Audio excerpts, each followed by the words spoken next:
Ano nga ba ang naghihintay sa atin matapos mamatay? Tanong na libu-libong taon ng sinasagot ng tao. Pero may isa pang tanong na hindi natin maiwasang isipin. Kung may hukuman man sa kabilang buhay, magiging patas ba ito? Ngayon, pagtatapatan natin ang dalawang pinakadakilang Diyos ng kamatayan sa kasaysayan. Sa isang sulok ng ring, si Anubis, ang Diyos ng Ehipto na may ulo ng jackal, ang gabay ng mga kaluluwa at tagapagbantay ng timbangan ng hustisya. Sa kabilang sulok, ang makapangyarihang si Hades, ang hari ng madilim na kaharian ng mga Griego na kinatatakutan maging ng mga taga-Olympus. Madalas, nakikita lang natin sila bilang simbolo ng kamatayan. Pero aalamin natin ngayon, sino ba talaga sa kanila ang pinakamakatarungang Diyos ng mga patay? Susuriin natin ang kanilang mga pamamaraan, ang kanilang mga batas, at ang pananaw nila sa mabuti at masama. At ipinapangako ko sa pagtatapos ng video na ito, magbabago ang pananaw ninyo sa mga Diyos na ito. Kaninong sistema ang mas makatao? Simulan na natin ang paghahanap sa sagot. Bago tayo magsimula sa ating epikong pagtatapat, bigyan muna natin ng konteksto ang labanang ito. Nandito tayo sa harap ng dalawang pinakadakilang sibilisasyon ng unang panahon, ang sinaunang Ehipto at ang sinaunang Gresya. Parehong nahuhumaling ang dalawang kulturang ito sa ideya ng kabilang buhay, ngunit magkaiba ang kanilang pananaw. Para sa mga Ehipsyo, ang buhay sa mundo ay isa lamang paghahanda sa kawalang hanggan. Nagtayo sila ng malalaking libingan, gumawa ng masalimuot na ritual ng mummification at sumulat ng buong guidebook para sa kabilang buhay. Ang kanilang mundo ay umiikot sa ideya ng maat, ang banal na kaayusan, katotohanan at hustisya na dapat sundin habang nabubuhay at matapos mamatay. Samantala, ang pananaw ng mga Griego sa kamatayan ay mas pesimistiko. Ang kanilang underworld ay karaniwang isang madilim at malungkot na lugar. Ang mga Diyos sa Olympus ay madalas ding maging pabago-bago at hindi mahulaan ng kilos. Ang katarungan para sa kanila ay mas tinitingnan bilang isang perpektong ideal na dapat abutin ng mga matatalinong pinuno at hindi isang universal na kosmikong batas. Mula sa dalawang magkaibang pananaw na ito, isinilang ang ating mga bida, sina Anubis at Hades. Kung ganoon, magsimula tayo sa Ehipto. Sino nga ba talaga si Anubis? Ang anyo niya, isang tao na may ulo ng itim na jakal, ay kilala na nating lahat. Hindi aksidente ang pagpili sa forma na ito. Ang mga jakal kasi ay madalas na gumagala sa gilid ng disyerto, malapit sa mga libingan. Kaya naman, nakita ng mga sinaunang Ehipsyo ang mga hayop na ito bilang mga tagapagbantay sa pagitan ng magkabilang mundo. Sa simula, noong pinakaunang bahagi ng kasaysayan ng Ehipto, si Anubis ang pinakapangunahing Diyos ng mga patay, ang ganap na Panginoon ng duwat, ang kabilang buhay. Pero nang lumaki ang popularidad ng kulto ni Osiris, parang ipinasa niya ang trono rito. Gayunpaman, hindi nawala ang kanyang kahalagahan. Nag-iba lang ang kanyang papel. Siya na ngayon ang naging Diyos ng pag-iembalsamo, ang patron ng mummification or pagmumumipika. Sinasabing si Anubis mismo ang nagsagawa ng unang pagmumumipika sa katawan ni Osiris na pinatay. Sa paggawa nito, binigyan niya si Osiris ng pagkakataong muling mabuhay. Dahil dito, bawat mami sa Ehipto ay ginawa ayon sa kanyang halimbawa at kaparaanan. Hindi niya lang hinihintay ang mga kaluluwa sa dulo. Sinasalubong niya sila sa simula pa lang ng kanilang paglalakbay.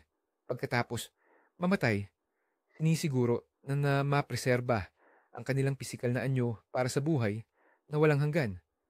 Kaya, hindi siya isang Grim Reaper, o taghakot ng kamatayan, kundi mas higit na isang bihasang maestro at tagapag-ingat.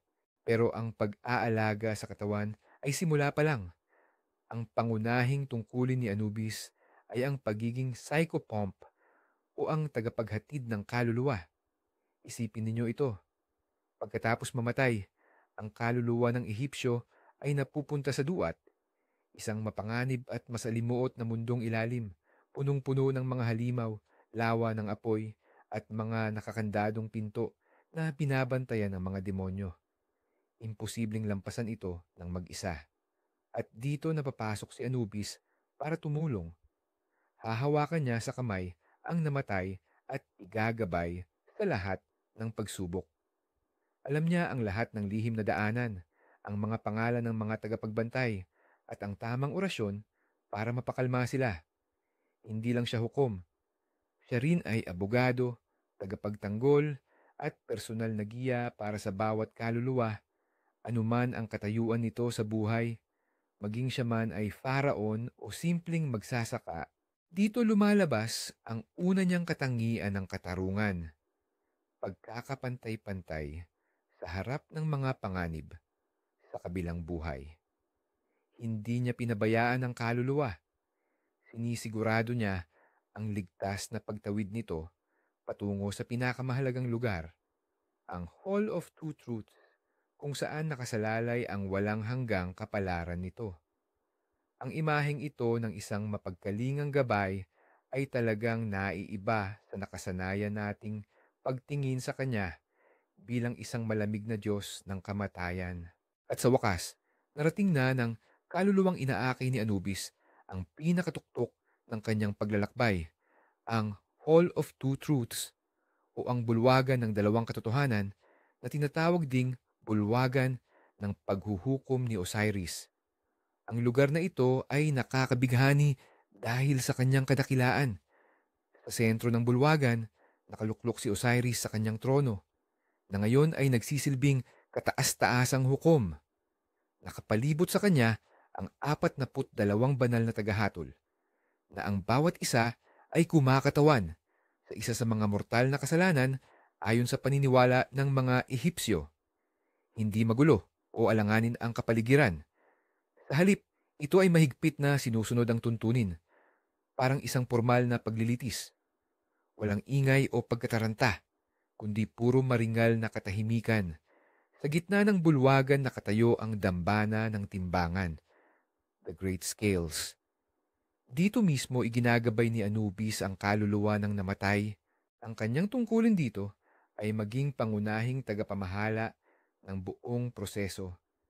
Siya ang titiyak na magiging tumpak at walang pinapanigan ang pinakamahalagang pagsubok na haharapin ng bawat Ehipsyo sa kanilang buhay at kamatayan. Ang ipinapakita niyang kapanatagan at pagkasentro ay nagpapatunay na walang puwang dito ang emosyon o pagkiling. Tanging malamig at eksaktong kalkulasyon lamang, batay sa mga katotohanan ng kanyang naging buhay. Ang buong proseso ay masusing inilarawan sa sikat na aklat ng mga patay, Book of the Dead, upang makapaghanda ang bawat isa sa pagharap sa panghuling paghuhukom. Narito na ang sandali ng katotohanan. Ito ang pinakadakilang paghatol sa Ehipto, ang seremonya ng pagtimbang ng puso. Maingat na inilalagay ni Anubis ang puso ng yumao sa isang panig ng timbangan. Ngunit, bakit ang puso? Naniniwala ang mga sinaunang Ehipsyo na ang puso ang lalagyan ng kaisipan, alaala, damdamin, at higit sa lahat, ang konsensya. Ito, sa esensya, ang talaan ng lahat ng ginawa ng isang tao sa kanyang buhay. Sa kabilang panig naman, inilalagay ni Anubis ang isang magaan na balahibo ng ostrich. Ngunit hindi ito ordinaryong balahibo. Ito ang balahibo ni Diyosa Maat, ang Diyosa ng katotohanan, katarungan, kaayusan, at universal na armonya. Ang diwa ng pagsubok na ito ay napakasimple at napakatalino. Kung ang isang tao ay namuhay ng matuwid, ang kanyang puso ay mananatiling kasinggaan ng balahibo ng katotohanan.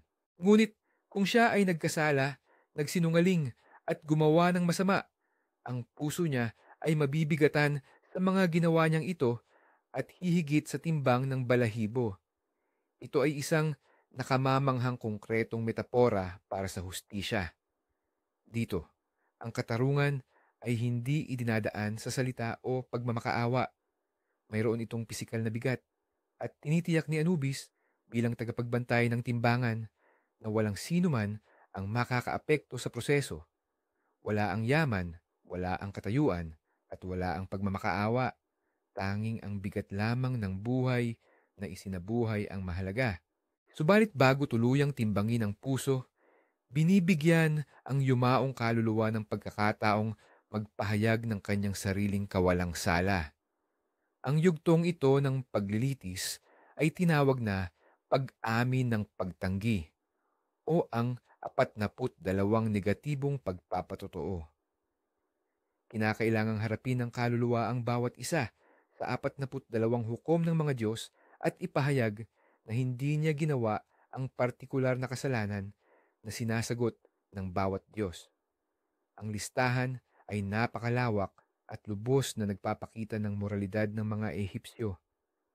Kabilang dito ang mga deklarasyong, hindi ako pumatay, hindi ako nagnakaw, hindi ako nagsinungaling, hindi ako nagpabaya, hindi ako nakinig ng palihim, hindi ako nagalit ng walang dahilan, at hindi ko sinira o dinumihan ng tubig ng ilog Nile. Hindi ito basta-basta formal na ritual lamang. Isa itong gawa ng malalim na pag-unawa at pagmumuni-muni kung saan ang kaluluwa sa harap mismo ng mga Diyos ay kailangang suriin ang kabuuan ng kanyang buhay. Nagbigay ito ng pagkakataon sa individual na aktibong lumahok sa kanyang sariling paglilitis at hindi lamang maging isang pasibong bagay. Malinaw ang sistema, ang mga patakaran ng paglilitis, ang listahan ng mga kasalanan ay alam na noon pa man. Alam ng bawat Ehipsyo kung anong mga batas ang huhusga sa kanya at maaari niyang itugma ang kanyang buhay batay sa mga ito. Ito ay isang sistema na nakabatay sa personal na pananagutan, pero paano kung ang puso ay lumabas na mas mabigat kaysa sa balahibo ni Maat? Kung hindi siya pumasa sa pagsubok na iyon, ang mga kahihinatnan ay kakilakilabot at higit sa lahat, wala ng bawian. Sa pananang timbangan, nakaupo ang isang kakilakilabot na halimaw na nagngangalang Amat o Amit na nangangahulugang tagalamon ng mga kaluluwa. May ulo siyang buwaya, katawan ng leon, at panghulihang bahagi ng hippopotamus, isang kombinasyon ng pinakamapanganib na hayop na kilala ng mga Ehipsyo. Kung ang timbangan ay tumagilid laban sa yumao, magbibigay ng hudyat si Anubis at agad na aatakihin ni Amat at lalamunin ang pusong puno ng kasalanan. Pero hindi lang ito basta parusa. Ito ay ganap at lubusang pagkalipol. Ang kaluluwa ng nagkasala ay tuluyan ng mawawala. Para sa mga Ehipsyong nabubuhay para sa ideya ng buhay na walang hanggan, ito ang pinakamatinding kaparusahan.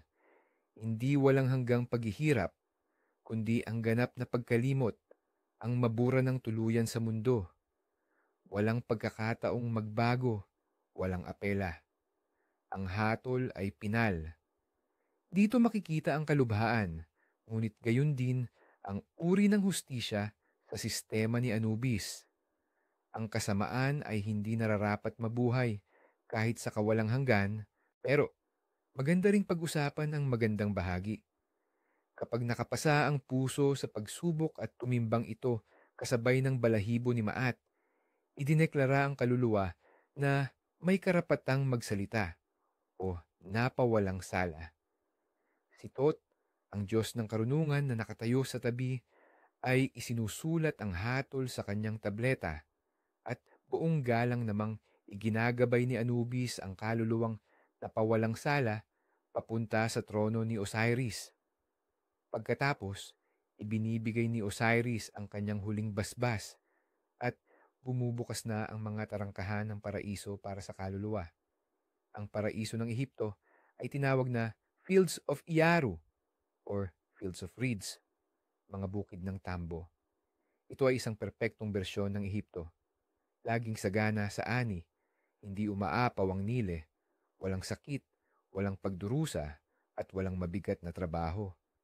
Dito, ang kaluluwa ay maaaring magpakailanman magtamasa ng kapayapaan, makita ang mga yumaong kamag-anak, at makipag-ugnayan pa nga sa mga Diyos. Mahalagang tandaan na ang paraisong ito ay bukas sa sino mang namuhay ng matuwid, anuman ang kanilang katayuan sa buhay.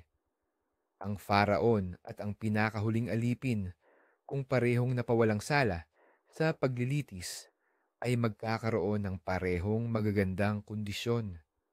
Isa itong napakademokratikong konsepto ng paraiso na nakabatay lamang sa personal na merito at hindi sa pinagmulan. Kaya, pag-usapan na natin ang buod tungkol sa unang bahagi. Makatarungan ba ang sistema ni Anubis? Base sa lahat, oo, at sa napakataas na antas pa. Una, ito ay universal. Magkakapareho ang patakaran para sa lahat, mula sa paraon hanggang sa pinakamahirap. Ikalawa, ito ay malinaw. Alam ng lahat ang listahan ng mga kasalanan, kaya't pwedeng mamuhay ang tao ng may kamalayan ayon sa batas ni Maat. Ikatlo, ito ay objektibo. Ang desisyon ay hindi ibinabatay sa emosyon o paboritismo ng hukom, kundi sa walang pinapanigang mekanikal na pagsukat. Ang timbangan.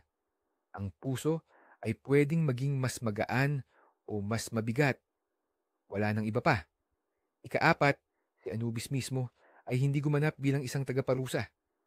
Sa halip, siya ay isang walang pinapanigang tagapangasiwa at mapagmalasakit na gabay. Tinutulungan niya ang kaluluwa, hindi niya ito tinatakot. Ang sistema niya ay hindi isang paniniil o tiraniya, kundi isang maayos na gumaganang batas ng Diyos na nakabatay sa personal na responsibilidad at pangkalahatang pagkakaisa. Ang tanging mahigpit na bahagi ay ang pagiging pinal ng hatol.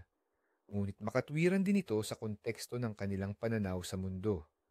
Ang kasamaan ay dapat naganap na wasakin, hindi lang basta parusahan. Ngayon, maglakbay naman tayo sa hilaga, sa mga baybayin ng dagat Aegean, sa mundo ng mga sinaunang Griego. Dito, makikilala natin ang pangalawa nating karakter, si Hades. Agad nating linawin ang isang malaking mito. Si Hades ay hindi ang dyablo. Sa mitolohiyang Griego, hindi siya kinatawan ng kasamaan tulad ni Satanas sa Kristyanismo. Siya ay isa sa 3 dakilang magkakapatid na Olympians, anak ni Kronos. Matapos nilang talunin ng mga Titans, nagpalabunutan sila ni Zeus at Poseidon para hatiin ang mundo. Nakuha ni Zeus ang kalangitan, kay Poseidon naman ang mga karagatan, pero si Hades ang nakakuha ng pinakamadilim at pinakamahinaingang kapalaran, ang kaharian sa ilalim ng lupa, ang daigdig ng mga patay. Hindi niya pinili ang papel na ito, na ibigay lang ito sa kanya. Ginampanan niya ang tungkulin na iyan ng may matinding pananagutan. Ang pangunahin niyang trabaho ay hindi ang pahirapan ang mga kaluluwa, kundi pamunuan sila, at higit sa lahat, kailangan niyang tiyakin na walang sino man ang makakatakas pabalik sa mundo ng mga buhay. Siya ay mas maituturing na isang seryosong tagapagbantay at hari kaysa sa isang masamang demonyo. Kinatatakutan siya, oo, ngunit hindi kinamumuhian bilang ugat ng kasamaan. Ang pangalan niya mismo ay iniiwasan banggitin ng malakas. Sa halip, tinawag siyang Pluto, na ang ibig sabihin ay ang mayaman, bilang pagtukoy sa napakaraming kayamanan na nakatago sa kaibuturan ng lupa. Ano nga ba ang itsura ng mundong ito? Di tulad ng duat ng Ehipto na puno ng matitinding pagsubok, ang daigdig sa ilalim ng mga Griego ay isa lamang huling patutunguhan. Ito ay isang malawak, maulap at kulay abong lugar na lubos na walang sikat ng araw. Upang makarating doon, kailangang tawirin ng kaluluwa ang isa sa 5 ilog at ang pinakaprominente ay ang ilog Styx. Dito, dinala ni Charon, isang matamlay at matandang tagapamahala, ang mga kaluluwa kapalit ng bayad, isang obol, ang baryang inilalagay sa ilalim ng dila ng yumaong katawan. Kapag walang pambayad ang kaluluwa, nakatadhana silang magpalaboy-laboy ng walang hanggan sa gilid ng ilog. Dito pa lang, nakikita na natin ang unang kaibahan.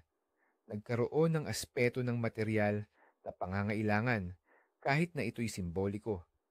Ang mismong kaharian ni Hades ay hindi orihinal na nahahati sa langit at impyerno.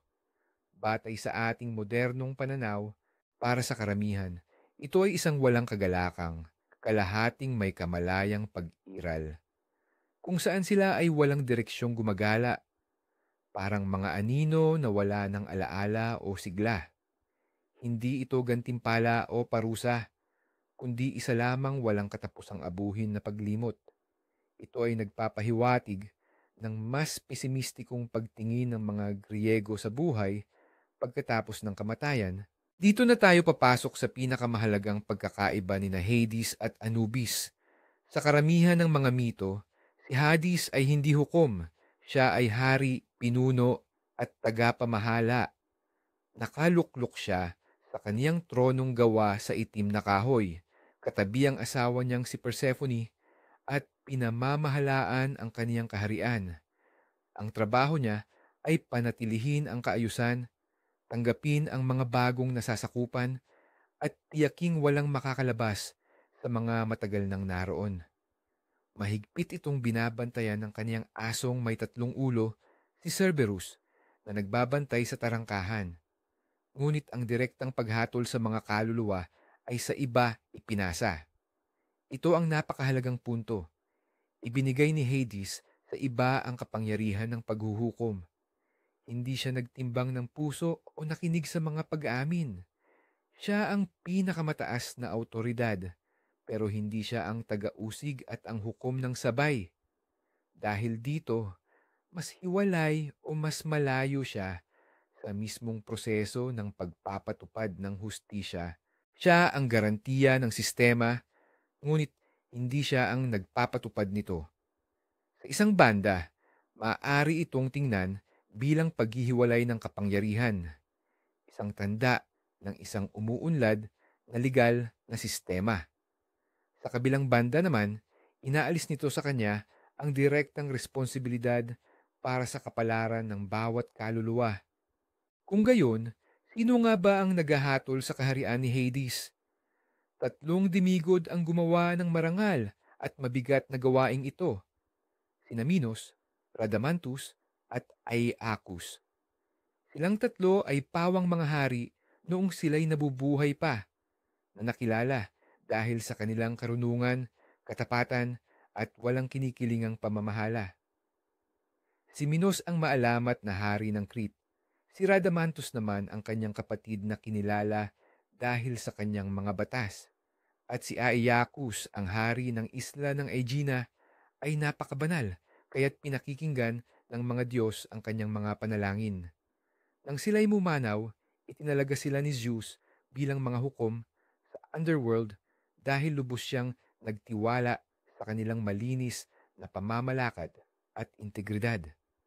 Sila ay nauupo sa tarangkahan ng kaharian ni Hades at hinahatulan ang bawat kaluluwang dumarating. Si Rhadamanthus ang humahatol sa mga kaluluwa mula sa Asya, si Aeacus sa Europa, at si Minos ang may huling pasya sa mga kasong lubhang komplikado o pinagtatalunan. Ibig sabihin, ang sistemang panghukuman ng mga Griego ay hindi nakabatay sa mekanikal na proseso, kundi sa karunungan at malawak na karanasan ng mga taong dating na buhay.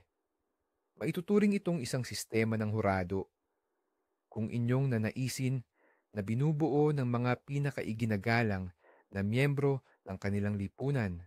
Paano nga ba talaga isinasagawa ang paglilitis na ito? Di tulad ng sistema sa Ehipto, mas kaunti ang ating malinaw na paglalarawan tungkol sa proseso. Walang mga timbangan o balahibo ng katotohanan. Ang mga hukom ay nagpapasya batay sa lahat ng gawaing ginawa ng tao noong nabubuhay pa siya. Ang kaluluwa ay humaharap sa kanila ng hubad. Wala ang lahat ng yaman, katayuan o karangalang panlupa. Ito ay sumisimbolo sa pagkakapantay-pantay ng lahat sa harap ng batas. Nakikita ng mga hukom ang buong buhay ng namatay, lahat ng kanyang gawa, mabuti man o masama. Batay sa pinagsamasamang pagsusuri na ito, sila ay naglalabas ng pasya. Ngunit ang mga pamantayan ay hindi kasing linaw na isinabatas, di tulad ng 42 kasalanan ng Ehipto. Ano ang itinuturing na gawa ng kabayanihan at ano ang isang hindi mapapatawad na kalupitan? Tila marami ang nakasalalay sa pagpapasya ng mga hukom mismo. Bagaman ginagawa nitong mas nababaluktot ang sistema na kayang isaalang-alang ang konteksto at intensyon, ginagawa rin nitong mas subhetibo. Sa huli, maging ang pinakamahuhusay na hukom ay dating tao, may sariling pinagmulan at pananaw. Ang kanilang desisyon ay nakasalalay sa karunungan, hindi sa isang objetibong pagsukat. Kaya, ano nga ba ang naging posibleng hatol sa kanila? Para sa karamihan ng tao, yung mga hindi naman maituturing na dakilang bayani o di kaya'y matinding kontrabida. Ang kanilang patutunguhan ay ang Asphodel Meadows. Ito ang pinakamalaking bahagi ng kaharian ni Hades. At kung tutuusin, isa itong talagang nakalulungkot na lugar. Walang katapusang taniman ng mga aspodel na malata at walang lasang mga bulaklak. Dito, ang mga kaluluwa na nagmistulang mga aninong walang katawan ay gumagalagala ng walang direksyon, bumubulong at nagrereklamo. Napanatili nila ang kanilang anyo, ngunit nawala ang lahat ng alaala nila sa buhay sa lupa at pati na rin ang halos lahat ng emosyon. Hindi ito parusa. Ito ay simpleng wala lang.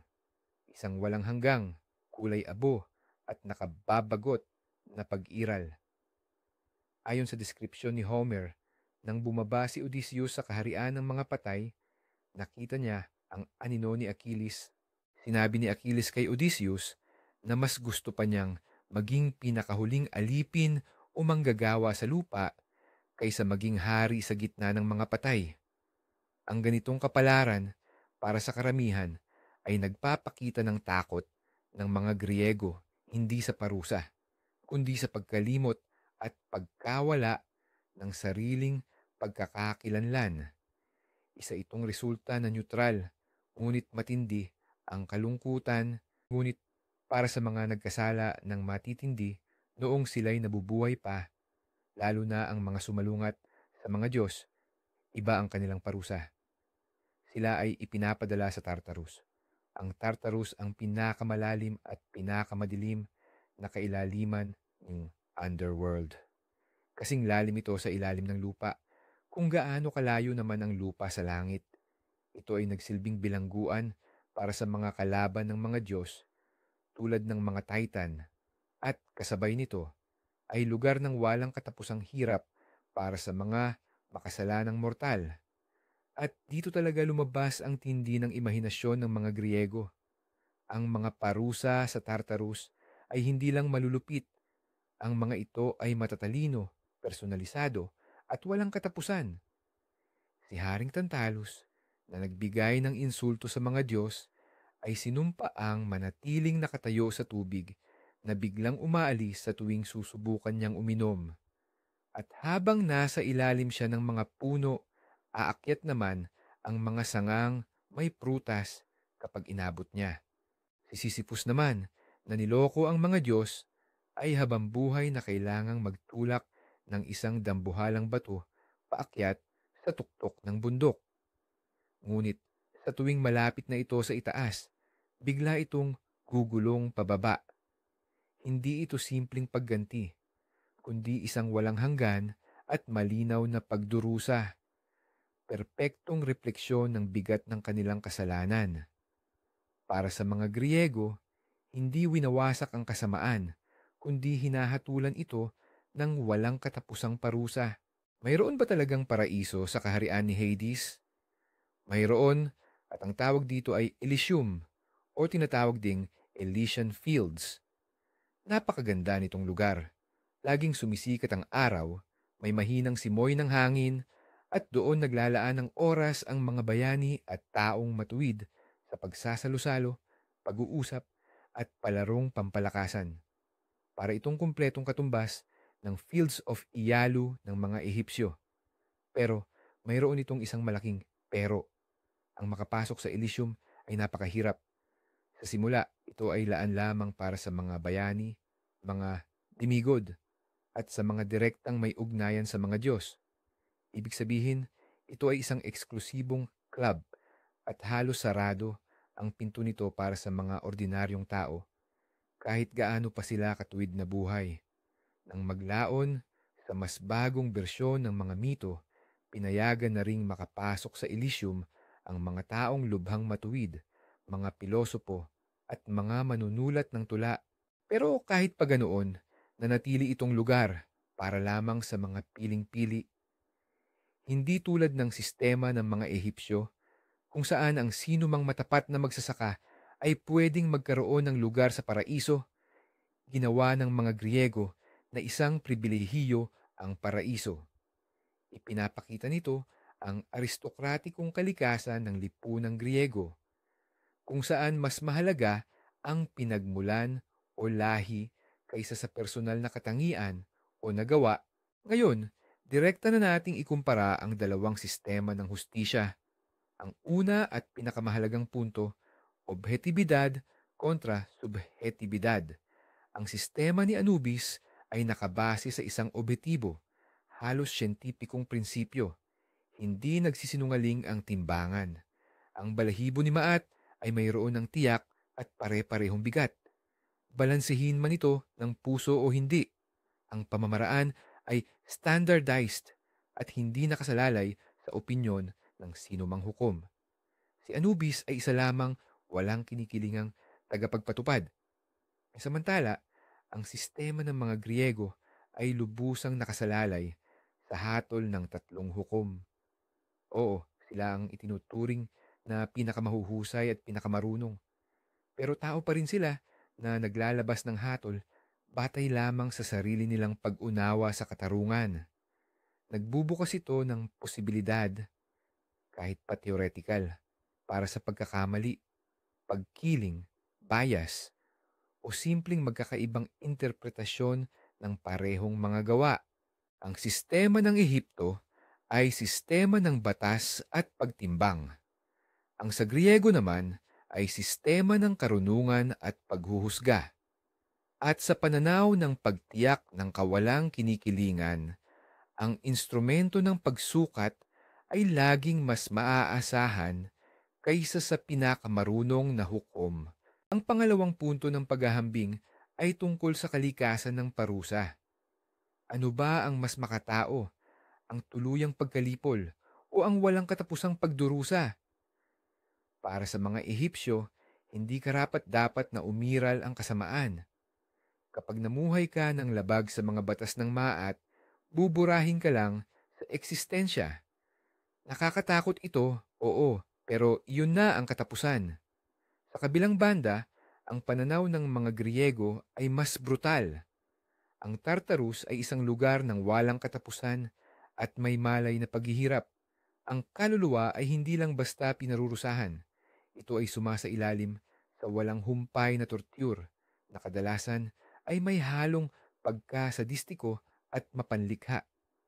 Mula sa pananaw ng modernong humanismo, ang Epstein konsepto ng karapatan sa paglimot para sa makasalanan ay titingnan na mas hindi malupit kaysa sa Griegong ideya ng walang hanggang impyerno.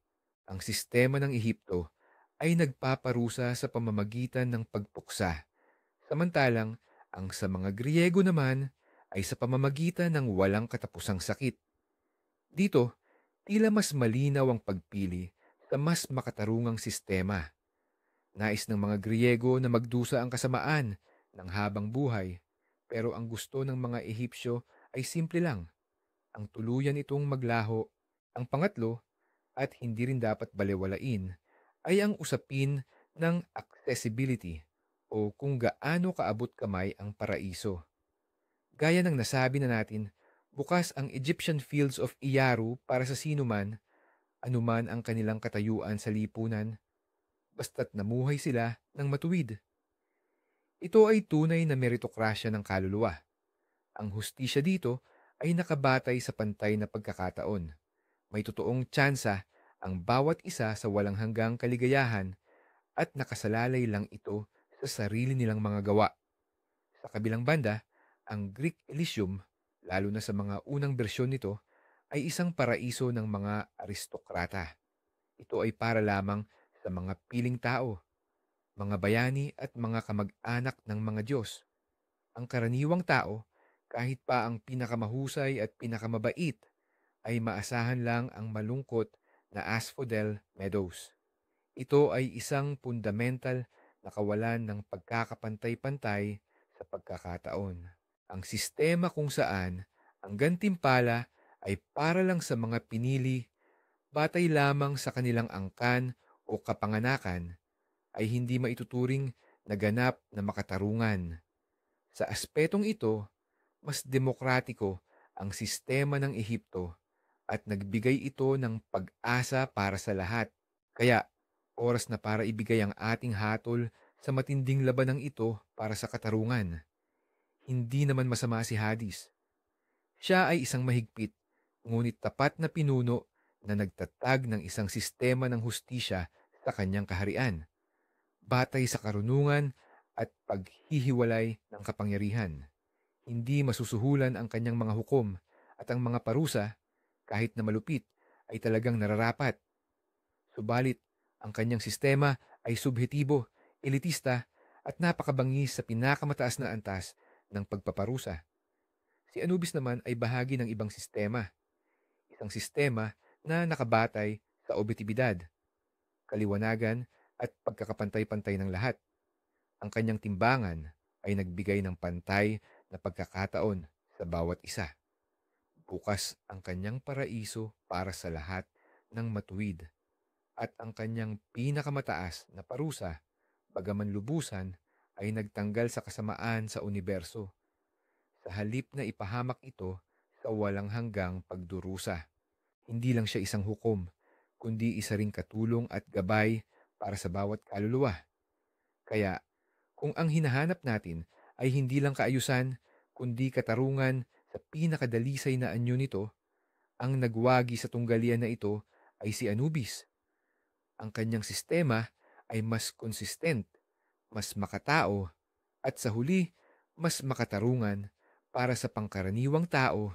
Sa pagbusisi natin sa dalawang dakilang mitolohiyang ito, makikita natin kung gaano kalaki ang pagkakaiba ng pananaw ng sinaunang tao tungkol sa konsepto ng hustisya.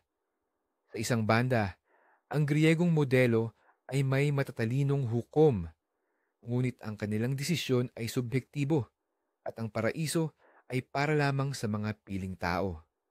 Sa kabilang dako, ang Egyptiong modelo ay parang isang perpektong tumatakbong mekanismo.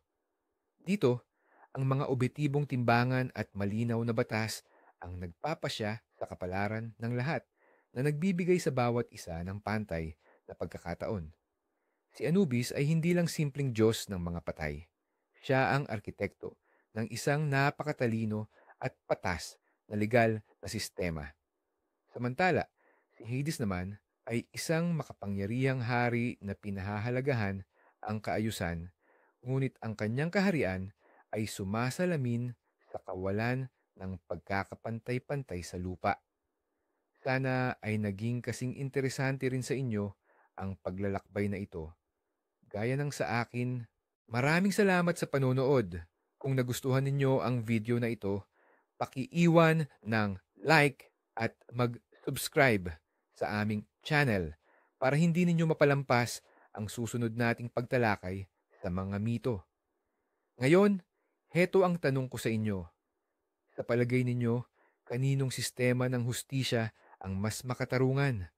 Mas gusto mo ba ang ganap na pagkalimot mula kay Anubis o ang walang hanggang pagdurusa sa Tartaro ni Hades?